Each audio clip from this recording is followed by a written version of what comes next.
Isang boksingerong walang talo sa kanyang professional career, isang alamat na tinaguriang the best ever. And he said he's doing this to the Mexican people, but down he goes! Pero alam mo ba na si Floyd Mayweather Jr. ay minsan nang natalo? Oo, bago pa siya maging undefeated legend, naranasan niya ang sakit ng pagkatalo. At yon ang bumago ng kanyang buong buhay. Champion of the world, introducing Floyd Mayweather! Ipinanganak noong February 24, 1977 sa Grand Rapids, Michigan, USA. Lumaki sa hirap at sa isang pamilya ng mga boksingero si Floyd Joy Sinclair o mas kilala na ngayon bilang si Floyd Mayweather Jr. Bata pa lang ay hawak na niya ang gloves. At ang boxing ang nakita niyang paraan upang kumawala sa kahirapan.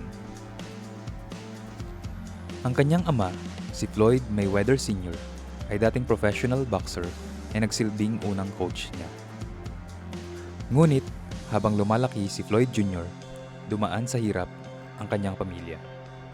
Kabilang ang pagkakakulong ng kanyang ama dahil sa alleged drug trafficking. Taong 1996, sa Atlanta Olympics, nakaharap niya ang Bulgarian fighter na si Serafim Todorov. Sa mata ng maraming manonood, si Floyd ang nanalo. Pero ang mga hurado ay nagbigay ng desisyon pabor kay Todorov.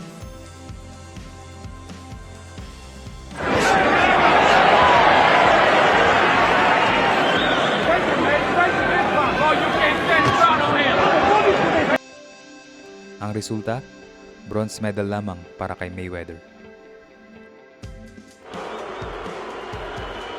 Да, ну это ошибка. А было произнесено red corner, красный угол. Para kay Floyd, ito ang unang pagkatalo na tumatak sa kanyang isipan.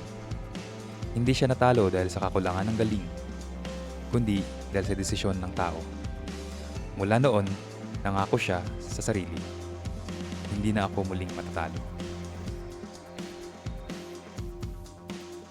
Nagsimula siya bilang pro boxer noong October 11, 1996 at sa loob ng halos 2 dekada ay naging undefeated champion. Nanalo ng 15 major world titles across 5 weight divisions. Kilala sa kanyang shoulder roll defense, Philly shell, counter-punching at boxing ring IQ. Ang mga iconic na laban at panalo niya ay ang kina Oscar De La Hoya, Ricky Hatton, Manny Pacquiao at Conor McGregor. Nabalot din ng kontrobersya ang ilang mga laban ni Pretty Boy Manny Mayweather. Noong taong 2007, kung saan nakaharap niya si Ricky the Hitman Hatton na nooy undefeated, ay nagkaroon ng tampuhan ang mag-aamang Mayweather. At dahil dito, hindi kasama sa training camp ni Floyd Jr. si Floyd Sr. Sa halip, tinanggap niya ang alok ni Hatton na maging coach. Kaya't nagkaroon ng kakaibang sitwasyon. Ama laban sa anak. Ngunit sa resulta ng laban ay nanalo si Pretty Boy Floyd by around 10 TKO kay Ricky Hatton. Ang pangyayaring ito ay nagpatibay sa imahe ng tensyon sa relasyon ng mag-ama. Para sa marami, ito ay patunay ng lalim ng kanilang tampuhan, sapagkat bihira ang pagkakataon na ang isang magulang ay magtuturo sa kalaban ng kahinaan ng kanyang sariling anak. Sa huli, kahit nagkaroon ng tampuhan, nagkaroon din naman ng mga pagkakataon ng pagkakasundo sa mga sumunod na taon. Lalo na nang bumalik si Mayweather Sr. bilang bahagi ng training team ni Floyd Jr. sa ilang laban. At sa taong 2011, balot din ng kontrobersiya ang kanyang naging laban kay Victor Ortiz sa MGM Grand sa Las Vegas, Nevada, USA. Ang laban ay tinaguriang Star Power para sa WBC Welterweight Championship. Si Ortiz ay 24 na taong gulang, ang reigning champion na kilala sa kanyang agresibong estilo. Si Mayweather naman na 34 na taong gulang na noon ay bumalik sa ring matapos ang 16 na buwan na pahinga. Sa unang 3 rounds, dominado ni Mayweather ang laban gamit ang kanyang bilis at depensa. Ngunit sa ika-4 na round, si Ortiz ay nakagawa ng isang illegal headbutt kay Mayweather na nagdulot ng tensyon. On the middle. And there's Ortiz bounding back, but look where the hands are of Mayweather. Pagkatapos ng headbutt, humingi ng paumanhin si Ortiz at niyakap si Mayweather.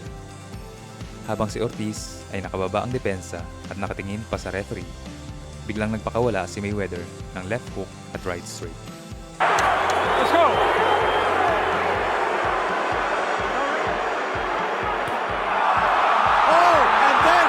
Bumagsak si Ortiz at hindi na nakabangon.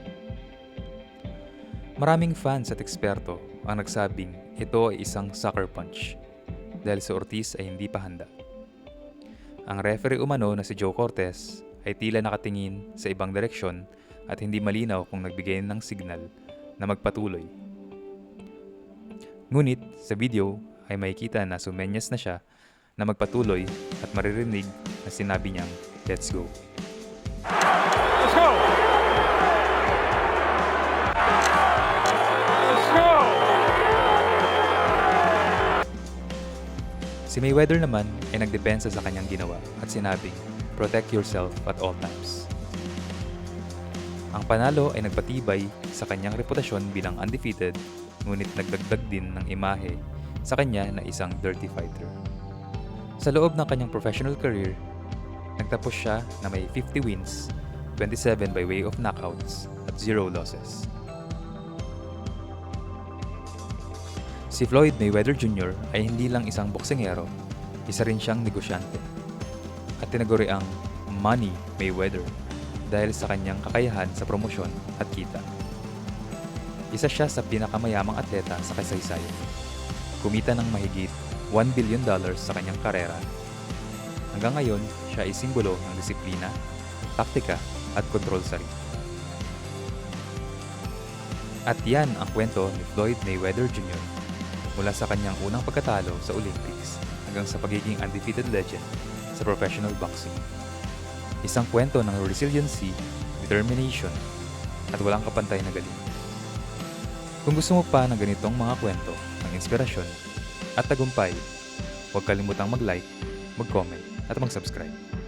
Dahil dito sa channel na ito, ang bawat laban ay may aral at ang bawat kwento ay nagbibigay inspirasyon.